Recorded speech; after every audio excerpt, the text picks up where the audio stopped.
Attorney Ricky Tumutorgo, nagtataguyod ng katotohanan, nakikipaglaban para sa bayan. Yan, mga kabunyog, mga kababayan. Ang mga balita nitong nakaraang mga araw, ang daming mga personahe na pro-Duterte, mga pro-Duterte personalities, mga sikat, mga kilalang tao. Nitong nakaraang mga araw, ang pinag-uusapan, makakasuhan, may lalabas na warrant of arrest, makukulong. Si ano naman, qualified human trafficking pa naman. Itong si Mike Defensor, no bail yan, mga kabunyog. Non-bailable yan. Qualified human trafficking eh. Kaya mukhang sunod-sunod Sunod-sunod na makakasuhan nitong darating na mga araw ang mga kilalang personaheng pro-Duterte Mukhang matindi itong mga mangyayaring ito sa susunod na mga araw.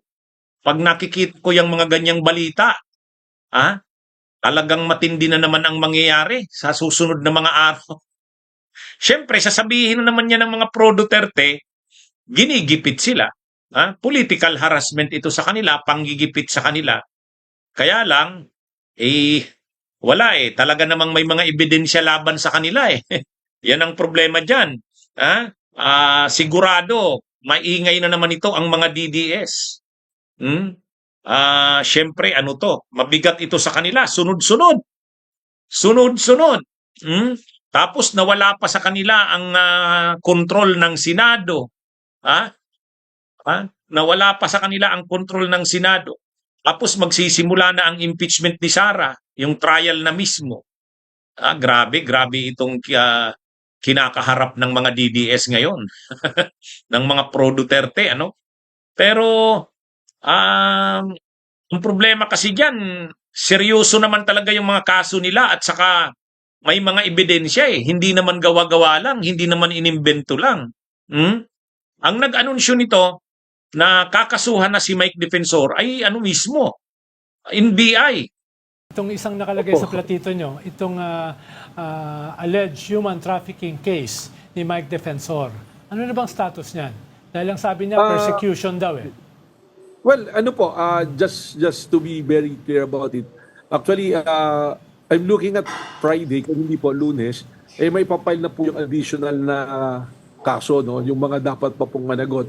Una-una, yung pong kanyang may bahay at saka isang anak niya at yung mga kapartner dun sa Blue Hotel, may kaso na po. Actually, sumagot na po sila at kami naman may sagot din. Pero Friday or Monday po, ipafile namin yung human trafficking case din po against Mike Defensor because we are able to complete the matrix na lumalabas kasama po talaga siya. Pero non-bailable yan, di ba? Qualified, yung sa kanya po, non-bailable kasi qualified human trafficking po yung sa kanya. Yung sa anak po niyang isa, dahil masasama yung isang anak niya, bailable naman po. Saka may iba pong mga personalities din na may include na hindi human trafficking, solicitation naman po ang makakaso po. So either Friday po yan, Sec, or sa Monday po. Ganon din ang kaso ni Harry Roque. Qualified human trafficking. Kaya kung matutuloy na yan, kasi sinabi na ni Director Matibag sasampahan na nila ng kaso si Mike Defensor sa Friday. Qualified human trafficking.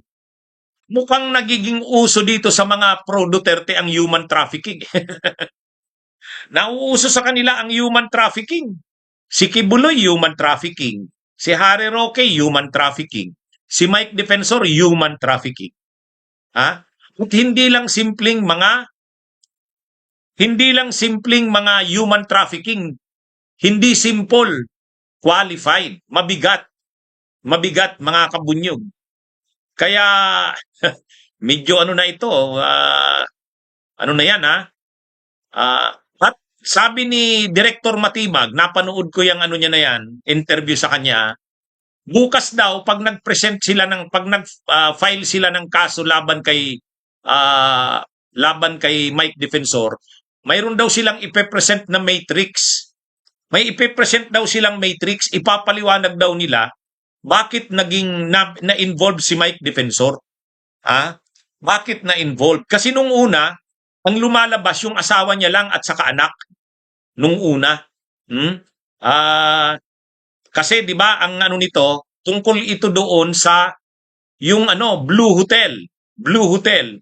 Tsaka yung KTV bar na nagrerenta umano kila Mike Defensor. At may koneksyonan niya yung KTV bar papunta doon sa Blue Hotel. Kaya yung mga parang prostitution ang nangyari, mga kabunyog. Doon sa KTV bar, yung mga babae, doon na nag-uusap, nagtatransaksyon, tapos pag nagkasundo na, mayroong sikretong passage o daan papunta doon sa Blue Hotel nila Mike Defensor.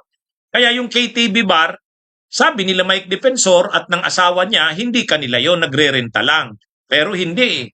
Sabi sa investigasyon ng NBI, kila Mike Defensor talaga yon. Ay kapag na-involve ka sa ganyan, prostitution, human trafficking yan. Human trafficking. At malala dito, qualified ang kinaso kay Mike. Ang ikakaso pala, bukas. Hindi nagpaliwanag si Matibag kung ano ang mga nakuha nilang ebidensya. Pero sabi ni Matibag, bukas pag-file nila, mag-press briefing sila at pagkatapos ipipresentan nila yung matrix. Ipipresent nila yung matrix, ipapakita daw nila doon na hindi totoong hindi involved si Mike Defensor. Involved talaga siya. Sa katunayan, mas mabigat pa daw ang kaso ni Mike kaysa doon sa asawa at anak. Yun ang paliwanag ni Director Matibag. Yan ang paliwanag. Kaya, ito mga kabunyog, hindi naman po tayo nang iintriga, hindi naman tayo fake news kasi yan, yan kaya isa yan. Si Mike Defensor, hindi lang yan ang magiging kaso niya. Mayroon na rin siyang plunder case sa ombudsman naman. Ang kasabay niya naman doon ay si Marcoleta. Isa pa yun. Mabigat din. Mabigat din yun. Yung isa naman, kay Marcoleta, kasama niya doon. Kaya si Mike Defensor, maraming kinakaharap na kaso. Yung dalawa na yan, plunder at saka qualified human trafficking, pareho yan non-bailable. Pareho yan non-bailable. Kung alin man dyan ang pwedeng pareho yan matuloy, pwedeng isa lang yan. Alin man dyan sa dalawa, plunder, may kaso si Mike na plunder Defensor. Yung kasabay niya si Marcoleta. Tapos may kaso rin siyang qualified human trafficking tungkol naman sa ni-raid na KTV bar at saka yung Blue Hotel doon sa Pasig. Yan mga kabunyog, mga kababayan. Kaya, ewan ko kung anong dito. Siyempre, sasabihin na naman nila Mike niyan, ginagawa daw yan sa kanya para paghiganti, para patahimikin sa ginagawa niya. Hindi naman siguro. May mga ebidensya kasi. May mga ebidensya at may mga testigo Katulad nung plunder case ni Mike Defensor, kung testigo laban sa kanya, si Marcoleta mismo Si Marcoleta mismo. Kasi si Marcoleta yung nag-submit ng nung mga sagot niya sa COMELEC. Dineclare mismo ni Marcoleta sa COMELEC na talagang nagbigay sa kanya ng pera si Mike Defensor. Actually, hindi rin naman dinideny ni Mike Defensor Ang sabi niya lang, hindi naman ako nanginabang dyan.